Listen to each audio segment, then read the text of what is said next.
Hi, my name is Sumit. I work in Pune. And while it may be convenient for everyone I work with to be around me, I have colleagues, clients, and stakeholders all over the world.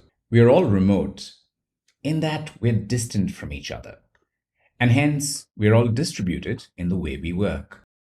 So, I want to talk to you about four problems and four pieces of advice. Let's start with the four problems. Here's number one: language and understanding.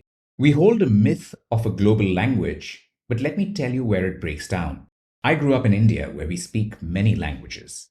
My mother speaks this language, and my father speaks this language. They were in love, so they settled for this language as a way to communicate. My wife, on the other hand, speaks this language, and to communicate amongst each other, we speak English. Now, we speak of English as a link language, but in my country, not everyone gets to be a confident English speaker.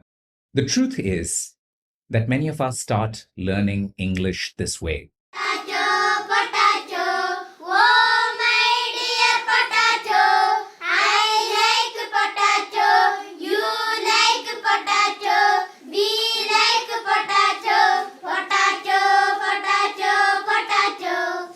You'll agree that many of us have a struggle learning to be fluent with English as a link language or as a business language.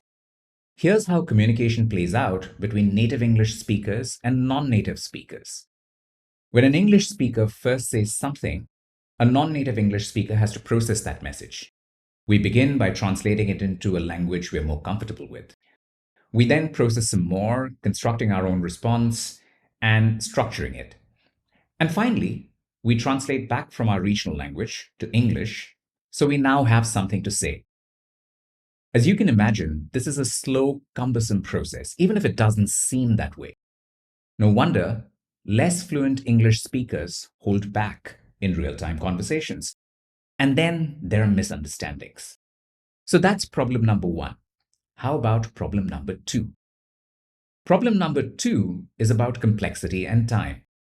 So we said when communicating across native and non native English speakers, language can create misunderstandings. This plays out when sharing complex concepts.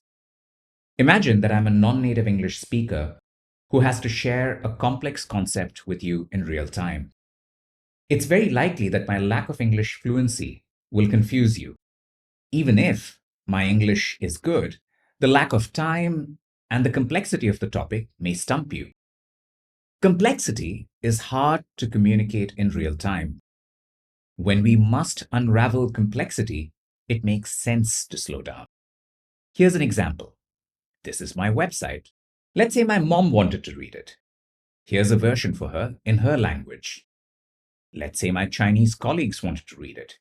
Here's a version for them in Mandarin.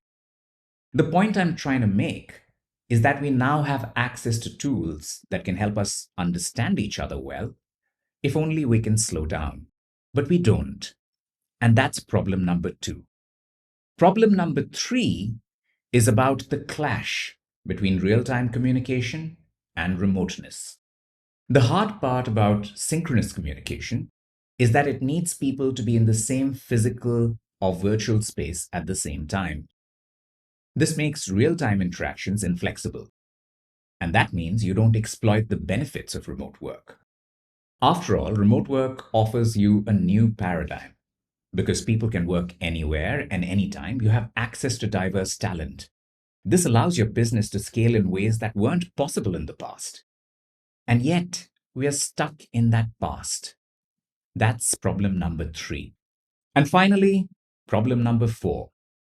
This is the problem with deep work and flow, or may I say, the lack of it. We all want to work in a state of flow where we get lost in solving tough problems, in a fun way, of course. This usually happens when we have large blocks of uninterrupted time. I've surveyed several knowledge workers, and almost everyone wants to achieve a state of flow. Yet, only 13% claim to achieve that state of flow regularly. We want to work this way, but we end up working this way. For people in software teams, following an outdated notion of agile, we create interruptions galore.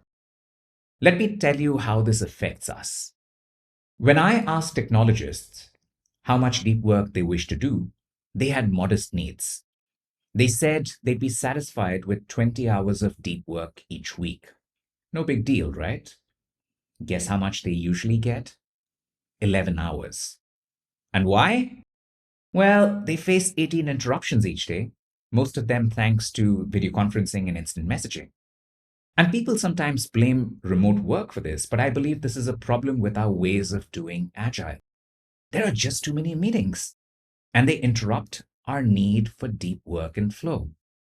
So, those were the 4 problems I wanted to talk to you about. Is a better world possible? I'll tell you in the next video.